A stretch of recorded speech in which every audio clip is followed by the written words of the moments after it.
know you're crazy, but I only wanna be with you.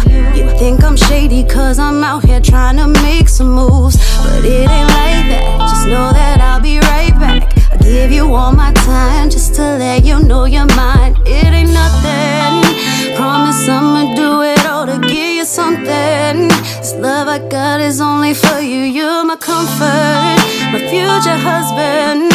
I'ma give you all my heart, yeah, all of it, yeah. Baby, I know that I gotta come fix it. You the only nigga that I be missing. Swear I'm coming home to give you the business. Turn off my phone, it can leave me a message. I'ma just cover your body with kisses, kisses. Rub your body down, you know that I miss it, miss it.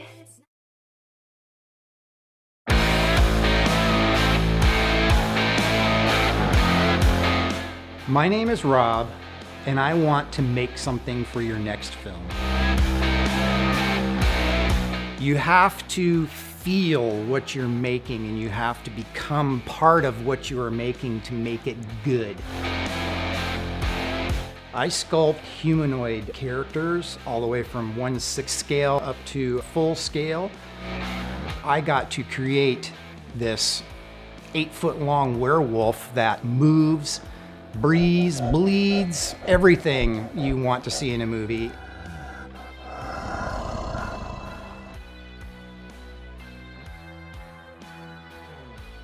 There's another film out there called Space Munchies that I had the honor again to create from nothing, an alien in this film. And I got to do the head, hands, feet, everything. You know, it walks, talks, the hands move, had its own set of eyes. I work with the trauma surgeons for a medical company, and we reenact surgery scenes. So they bring me in there to make all of the body parts so that they can make it look as real as possible. My name is Rob Cobasky, and I am a sculpture artist, and I want to make something for your next film. All right. Welcome to Happy Hour with Lito. I am your host today. I have a special guest. He is a special effects artist, art director, and an actor as well. Yeah. Mr. Rob Cobasky. How you doing, sir? I'm doing great. Thank you for asking. That's awesome. That's awesome. Thank you. I like to treat every show just like a regular conversation, not necessarily, interview questions per se. So I always like to start off by, asking, my guests, how are you doing, or how have you been able to hold up, this past year, with work and everything during the current pandemic situation that we're in. Scared the heck out of me, man. But it made me stronger and better in a way that it's pushing me to go down other avenues that I normally wouldn't do and everything. And it's working out great. In fact, because of that, it's made it actually a really good year. It's very bittersweet. Right. But I think what I'm doing is picking up the slack and all the things I lost because of COVID and all that stuff. And I'm kind of scratching my head going, wow, and I'm kind of like exploding, and it's feast or famine. And I don't really know what to do with it all yet. So here we are. Right. Sorry for babbling on. No, continue. Like, anything that's what kind of, platform this is, you don't have to stop. If you want to continue to talk about certain things, like we can, you know what I mean? We can go as long or as short as you would like to, on the show. Thank you. For those who may not know, about you, how did you, give us just a little bit about your story? Like growing up, did you always want to do special effects, or did you see something that kind of, piqued your interest? I always kind of wanted to be an artist. And that's what I am. And so I started, doing sculptures, and then got the courage to do my own show in front of thousands of people walking by at, these big art show events and stuff. up in northern Arizona. And man, I hit home run on the first one, and it gave me a lot of confidence. And so I started doing more of those, and then gained a lot of experience, and then started venturing off into film. And that film is real fun to me, making movie magic. But it is so hard to get in. So I just kept chugging and making things that would be good for film, and started showing these people that make film what I made. And kind of now I've got my foot in the door, and with a really good team. And I'm able to call upon this team of people, because it takes a village, and I didn't really know that in the beginning. And now I'm starting to learn that it takes a village, and I've got a really good team that treats everybody at the same level. And so we experiment together and stuff like that, and we're growing into this really cool machine so far that can spit out stuff not too many people can do in my state that I've seen so far. And so I'm at a really exciting juncture in my life, to where now I'm even looking at maybe quitting or venturing away from my job that I've been doing for 30 years that pays the bills, because this is starting to be quite profitable. And, I just want to confirm I could do it a couple of years in a row before I let that balloon go and go full-time this. But that's kind of how it all started. If that was the question, I'm sorry I rambled on, but yeah, no problem. Yeah. So is special effects is it hard to get your foot into the door? Is it more or less, so it's not necessarily, what you can present. You got it's basically who you meet first, right? It's like anything else. Well, if you're not, if you don't have any talent, of course, you're going to just keep hitting brick walls. But if you have some talent, it becomes a little easier, I guess. It's just, I don't want to get into all the negative of it and everything, but, it's just jumped in School of Hard Knocks and, got screwed a couple times, and, just decided to maybe kind of start sharing the inconvenience a little bit with these people. Right. And I guess I made a few enemies along the way, but now I kind of feel like I've got it all sorted out mentally, and going in with the attitude, the right attitude. I feel like, So you've been doing this for how long? Special effects, maybe about 8, 9, 10 years, something like that. I kind of started getting in and dilly-daddling in film and stuff, but a sculpture artist since I was a little kid, and then started sculpting in high school. I'm 55 now, and started kind of reinventing myself about 10, 12 years ago, when I sold my business and wanted to start reinventing myself with art. And so it took me that long to kind of figure it all out, and School of Hard Knocks, what works, what doesn't, stuff like that. And now here I am today, being invited to Phoenix Fear Con, and to showcase movies that I'm working with people. And I finally got a reel now. I've got enough footage. I've been on so many projects that I've got a little reel now that I'm kind of proud of. It's just kind of up and up and up right now. It's real exciting. Yeah, I'm a huge art person myself. Like, I started off, I never was good at really sculpting, but I always liked to try to do it in school. Right. In high school, I think I made like in elementary school, I made like a heart, but it wasn't the best looking heart, but it was just fun, just trying to use certain tools and make like certain veins pop out and stuff like that. It's like when I seen you on Facebook yesterday, I was like, this is awesome. Like, Thank you. how long it takes to do, like, you have to be really focused to get something like that done. Yeah, you gotta, like I say in my reel, and I really mean it, man, you've got to become part of what you're making to really make it good. And it's true, it's like, there's people that can dance really good. And I think it's because they absorb the music and the beat and they become part of the music that's pounding out the speakers, and some don't.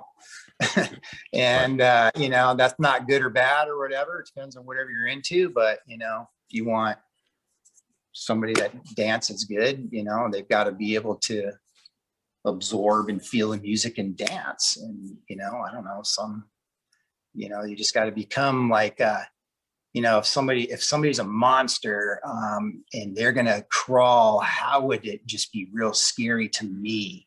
And I just kind of sculpt that and make it and pose it into whatever it's scary to me. And I'm glad you said that, because a question that I wanted to ask you was kind of like, what kind of mindset do you have to put yourself in when someone says, you know, we're looking for a particular kind of monster, but we don't necessarily know what kind of monster, and we just want to see what you can do.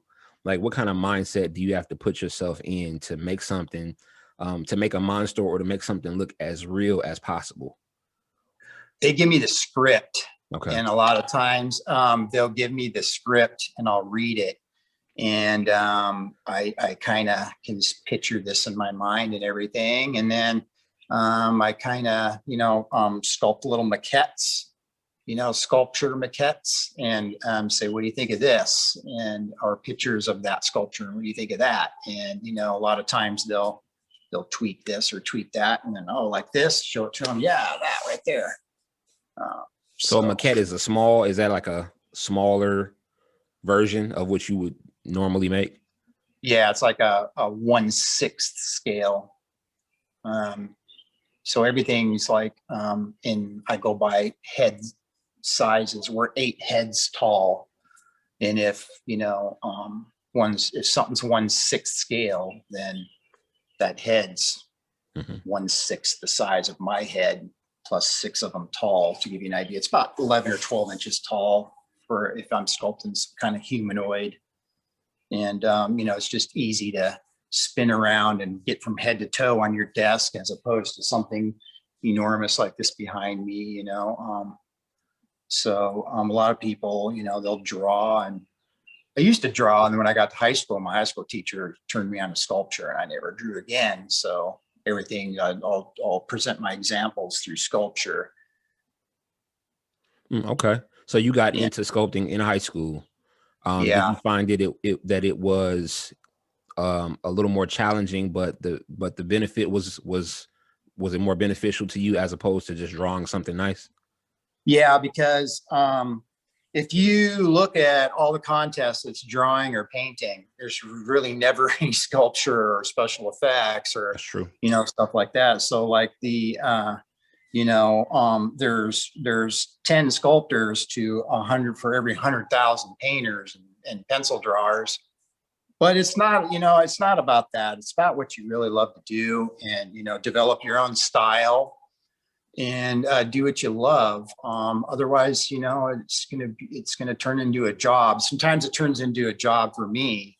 But I kind of figure out, and that's what I'm still learning to this day, is to try and figure out how to keep it so my creative flow still flows and not have that negative job in the way of the creativity and stuff like that. So I have to kind of bounce around, and I'll have 3 projects going on at once. And when my brain hurts on this one for a little while, I'll abandon that for a week or 2 and work on something else and refresh my mind and be excited about that one until I burn out. Because these things take, 3, 4, 5, 6 months to start to finish. And, a lot of people, oh man, you got patience, man. I feel like I don't, but I guess I do. Cause you're able to finish them. I mean, yeah. And, I feel like sometimes, I've got a lot of half finished stuff, I'll admit. But sometimes, you get going and then you lose that vibe, and it's not talking to you anymore, and you don't have interest anymore. And you put it on the shelf, like I just explained, and I never come back to them sometimes. And sometimes I do. But I feel like that's normal, but it's just normal to me. Maybe some people have a different ethic.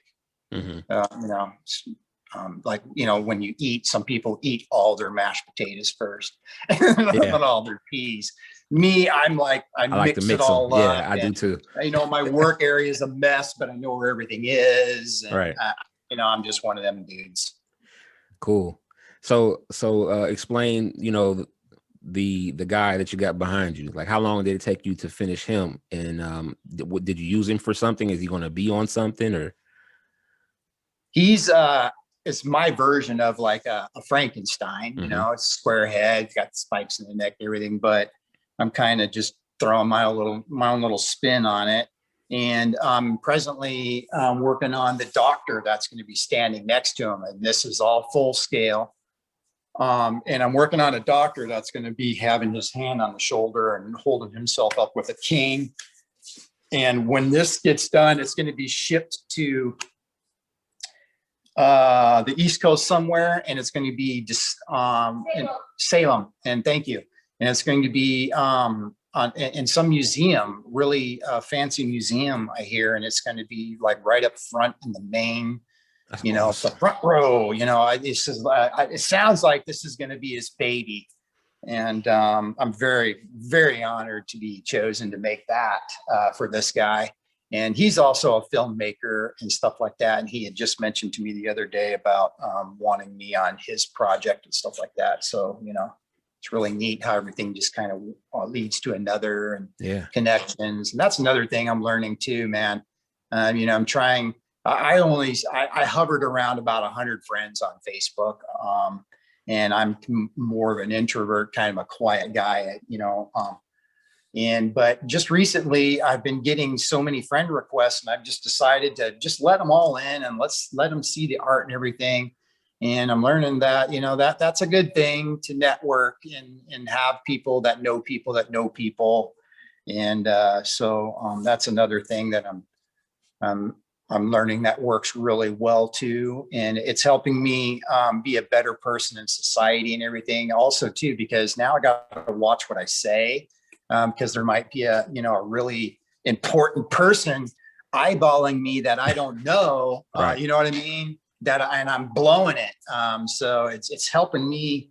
It's changing me. Social medias. I wouldn't be doing this without social media and blah, blah, blah, blah, blah. But I'm really growing and learning a lot these past couple of years. And I feel if I could just get that one big gig to go full time on it and everything, I really would look forward to sharing all that knowledge and everything with other people that want to do the same thing. I'm sure it's coming because, like I said, I did an interview with a filmmaker by the name of Mina Guy, and that's actually how I found out about you because I just went on her page one day, and you were one of like the top 4 or 5 friends that she had, but I seen the picture of you with the werewolf.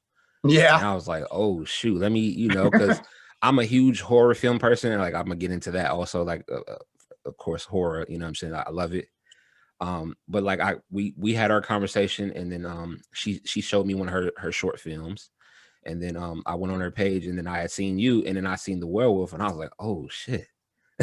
Really nice. Yeah, so I was like, thank you. I was like, well, let me reach out and see, because, you know, I want to, you know, always get people on the show that I find interesting, you know what I mean? And I find I find people that, like I said, you know, when I send out the invitation, it's about giving people their flowers. You know what I mean? A lot of people won't even talk.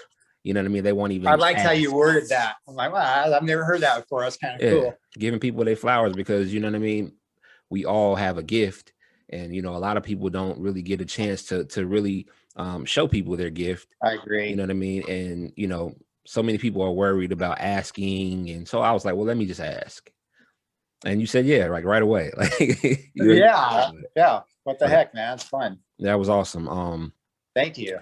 Oh, no problem. Thank you. Like I said, thank you for coming on. Like, oh, you're welcome. Yeah. And I'm a huge introvert guy too. They be like, how can you be introvert and you have a podcast? Well, this is kind of like my safe haven. Like, I'm all right to talk on here, but sometimes, you know, and they say it's like selective introvert sometimes, you know, or situational introvert, whatever. Well, when you sit down in that chair, you put that hat on and you're you right now. And then when you take those headphones off and walk out, you can be whoever you want to be and everything. And sometimes, it's like me talking about 3 different pieces and working on and getting, keeping the pieces, that scale even, so it's not tipped over to one side too much. And then now you start becoming a jerk, because you're all out of whack emotionally and stuff, right? So yeah, I get it. I totally get that. Yeah. So with what you were working on yesterday, is that the doctor? Yeah. Or no. Okay. Yep. He's ready to, he's soaking out in a bucket of water right now to soften that clay up in there, because I got to flip it upside down and carefully dig out all that clay. Because I'm a guy that doesn't like to do 2 halves, where you go like that, clean it out real easy, put it back together, and then cast. But then when you take that off, you got what's called a seam. Yeah. And you can see that seam. And, I just kind of chose the path to make sure the neck's wide enough so I can reach in through the neck and pull it out that way. And I figure out ways of using different expanding flex foams in there. And I'll basically put a layer of flex foam on the outside. So that comes out like a pillow. And then I pull the casting out, which is the skin. And then I put the skin over the pillow and rebuild it and everything. And all that just to avoid a seam. And I might, depending on the job and everything, sometimes you just have to do it. You have a seam and you fix the seam, but that's just kind of a path I always chose on there. And again, I'm just rambling with my mouth. No, like I said, I enjoy it. So how hard is it to incorporate like electronics in something like that? I've done it. What I did, it's hard. Like moving eyes and stuff like that. Yeah, it's hard. In fact, I've got a film coming up in Costa Rica called Cursed, and it's got a mythological creature in there. And I want really bad to have it have moving eyes. So I'm getting ready to, as soon as this gets shipped to the East Coast, I'm just weeks away. I'm going to get back to the Hellhound build. We call it Hellhound for Costa Rica. And I'm going to have more moving eyes in that. And sometimes I use electronic servos, and I'll glue the eye on top to a servo, like those radio controlled planes they use to fly airplanes or radio controlled cars or whatever. And I'll use the servos in there and have the eyes move left and right. But now you've got to have things hold that servo, and the eyes got to be right in the right place, and can't look cross-eyed when you're done.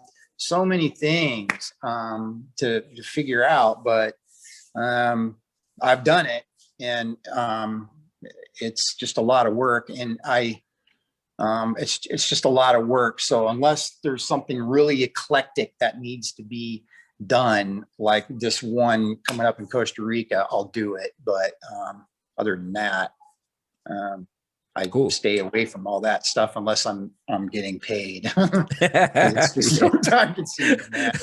Right. What are some of your favorite like horror movies, and what type of horror do you like? Like what genre? I like, like Terminator, Jaws. I'm very old fashioned, and I don't watch a lot of TV, man. And I hear a lot of people, like that movie, blah, blah, blah, blah, blah, do it like that. I'm like, shit, I've never seen it. Yeah. But so like, Terminator, I love monsters that are mixed with other creatures. And you got, that creature, because of those two are mechanical and living, and those two depend on each other. And, what would that look like? So Terminator and Jaws, scared the heck out of me when I was a kid. Grew up with Planet of the Apes, King Kong, Godzilla. That's the old black and white stuff, man. That's the stuff that really, man, I remember watching that every Saturday morning when I was a kid, waking up and eating a bowl of cereal, watching all that stuff.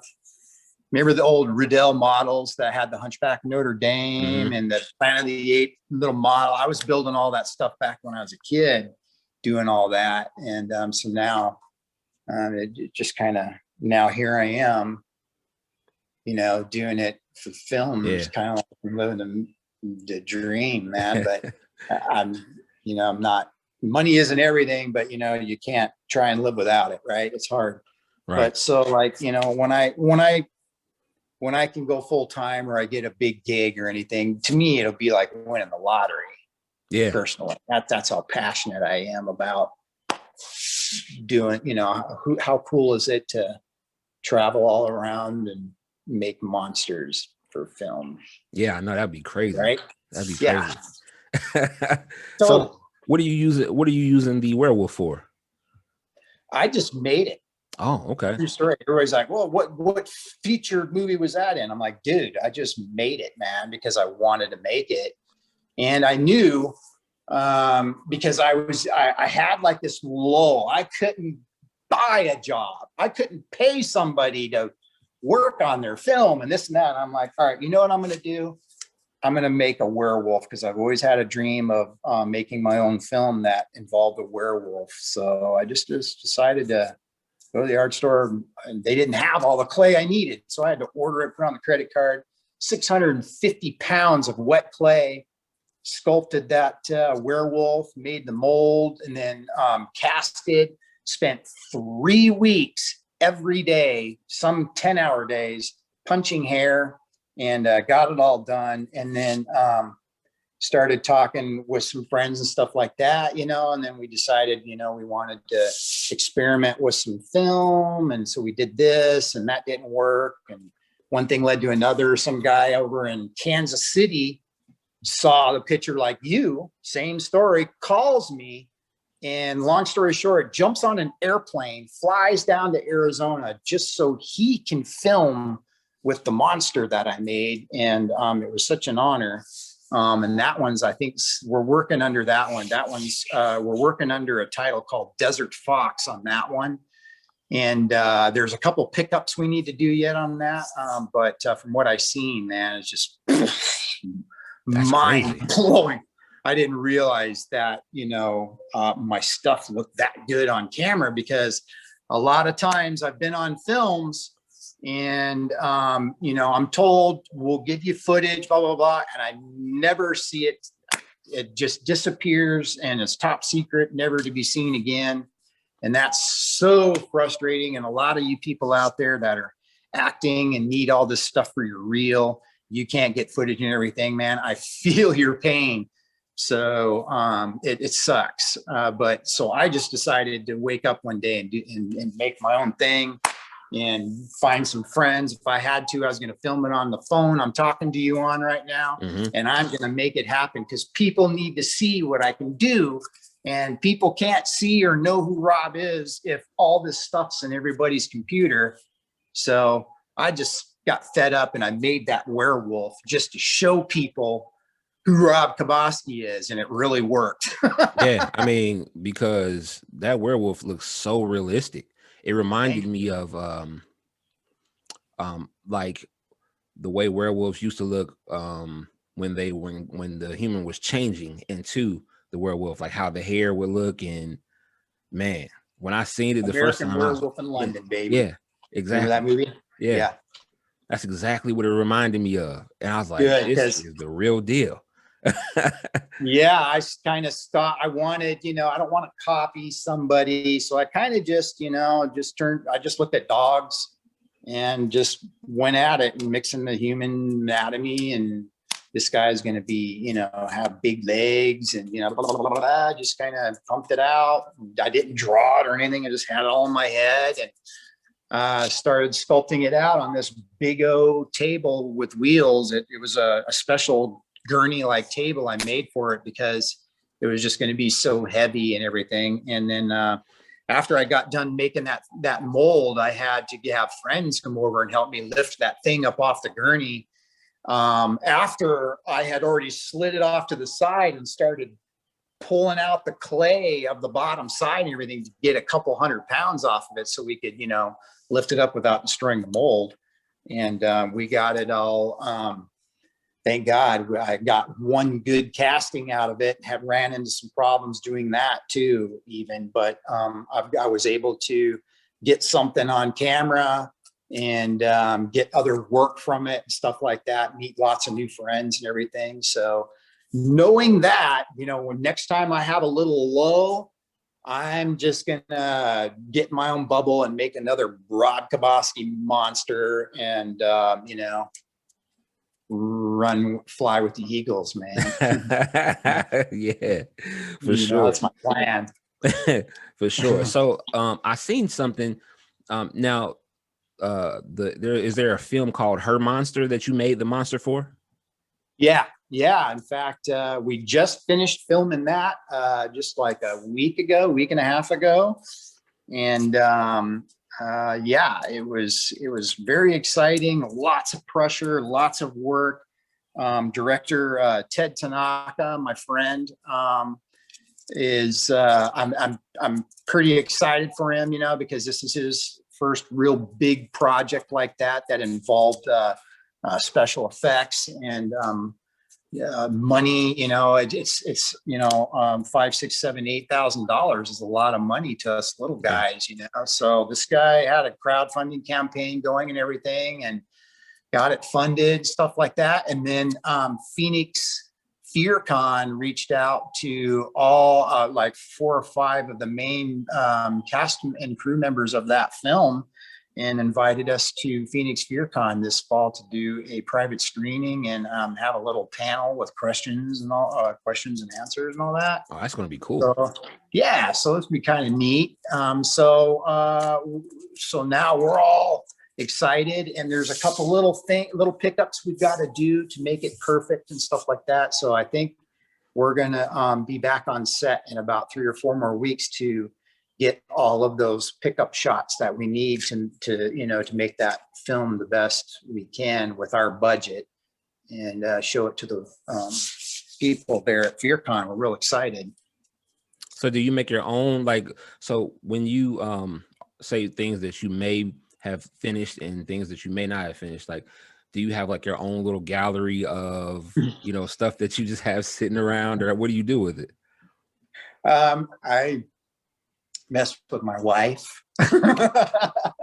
I'll put severed heads in tea jars and put them in the back of the refrigerator, or I'll put a guy in the bed sometimes, or a guy on the couch in the blanket, and try to get her, and stuff like that. But yeah, I've got a big 3,000 square foot shop on my property, and I built an art studio in there. And I've got giant things that are so big they won't even fit in the back of a truck barely.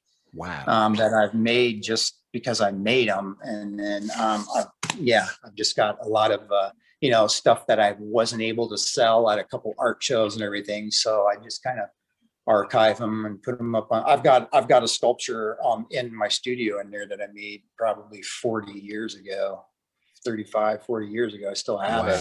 You're gonna have to take your iPhone like later or something, and just get a video of some of this and send it to me so I can see, because I would love to see stuff like that. All right. Yeah, it's like a little it's a dragon slithering over a piece of driftwood. Oh. Yeah, it's kind of cool. You probably got stuff in there that you can still, that people, if they've seen it, they may want to use it. It's funny. Okay, here's a true story. When we had to bring in an actor from Los Angeles, a good guy, retired cop. He's the greatest guy. Brought him in, and we had to do a life cast on his head. You know what a life cast is, right? Mm-hmm. Yeah. So we had to life cast him. And so I'm kind of getting my studio all cleaned up and everything. And I literally threw some stuff in the trash can, forgetting it was in there. And they showed up and everything. Crew showed up, and they started digging through my trash can, taking all the stuff out. I'm like, oh man, I didn't think about that. Here, you can have it. And they're just loading up their cars with my trash. And then we made a joke out of it. But you had to be there. But yeah, so a lot of they took home stuff that they're cherishing to this day that I just threw in the trash can. And and I don't know why I did that, because when I do my art shows, I always give some stuff away that have been to a couple shows. All kids come in and they're just, Mom, oh my God, look at that. I'll give those kids art and watch them light up, stuff like that. I'll ask mom and dad if it's okay first,